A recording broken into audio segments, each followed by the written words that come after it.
We're joined with Nicole Mollett here at the Monday Night Community Show. We're out and about, and we're going to catch up with Nicole Mollett all about the Kent Cultural Baton, which we do on a kind of regular basis. Nicole, welcome along to the show. Thank you. I was wondering, firstly, before we start, if you could just sort of introduce our listeners, if they're not aware, what is the Kent Cultural Baton? Yes, well, the Kent Cultural Baton is a KCC commission which I've undertaken as an artist. It consists of a kind of mobile artwork, which is also a space which enables other artworks to happen, but it's also an artwork in its own right. It's a Airstream trailer. It's actually the smallest of its of that kind. The original form was called a bubble, and we've converted it with the help of South East Coachworks, who are based in Faversham, into this sort of spaceships-like gallery space that tours around the county of Kent.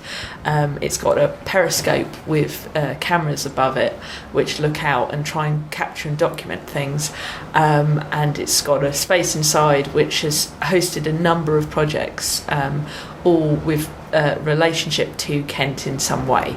And the end goal of the project, which is the thing we're now starting to focus more on, is the final publication, because basically the idea was to uncover the hidden stories and cultural activities of Kent in order to create a new map of Kent, which is something that is not only topological and relates to the places, but also relates to the activities happening there. So the sort of hidden or forgotten stories, if you like, of Kent, as well as the activities happening in the present, i.e. art projects, etc.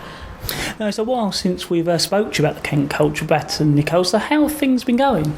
Brilliantly, actually. It's kind of more or less exploded and taken over my life at the current moment, which is quite a sensational thing to have happen to yourself. We've had a number of residencies that we sent out to open commission, but also we've approached artists. It's basically the way we've collaborated with other artists and organisations has many different ways in which it's happened. We've had people approach us to host the Baton. We've had artists send in submissions for ideas, and we've also advertised opportunities ourselves in order to engage artists with projects. But mostly this summer has been about the east coast of Kent, so that's Margate and down to Folkestone. But we have actually been all over Kent, and for instance in Margate we were at the launch of the Turner Contemporary Gallery down there in April, and we selected a writer and photographer called Ian H to do a residency down there where he focused on youth culture, and in particular the kind of, how would you say, subculture, things like skinheads and mods and all those genres, if you like, of musically influenced fashion of young people that happened maybe from the 60s onwards.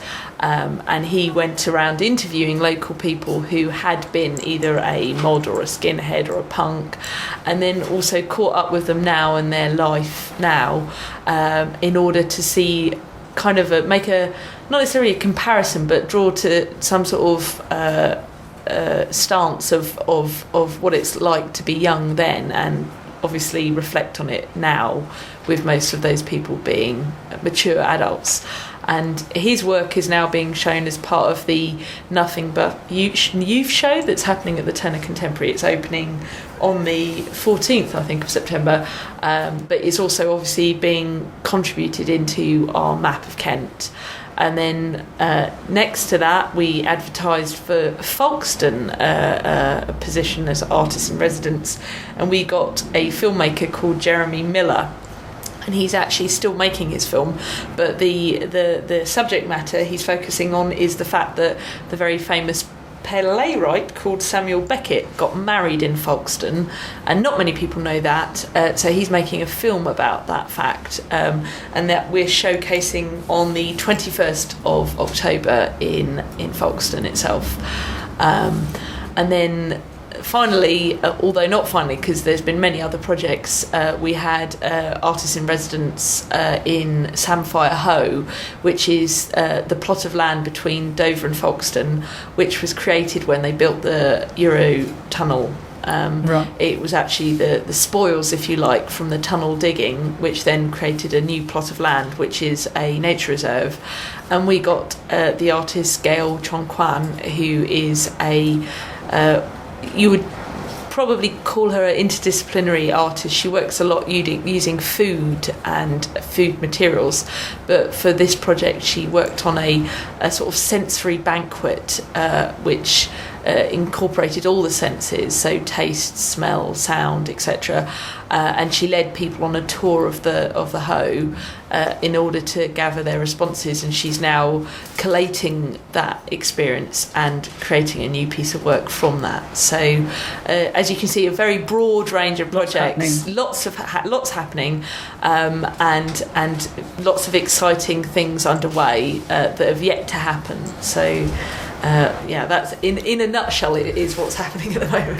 If our listeners would like to find out more about the Kent Cultural Baton, what is the website? Oh yeah, well the website is www.kentculturalbaton.com, but may I advise people to go straight to the news section where there's a link on the homepage, because that's actually like a blog for the website, and that's far more current. That's where we put all our up and coming events, but the website itself actually houses the archive of all the previous events and everything, so there's lots of ways of finding out about it.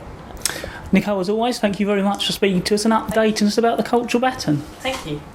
That's Nicole Mollett talking to us as part of our regular slot where we catch up with an update on the Kent Cultural Baton here at the Monday Night Community Show on BRFM.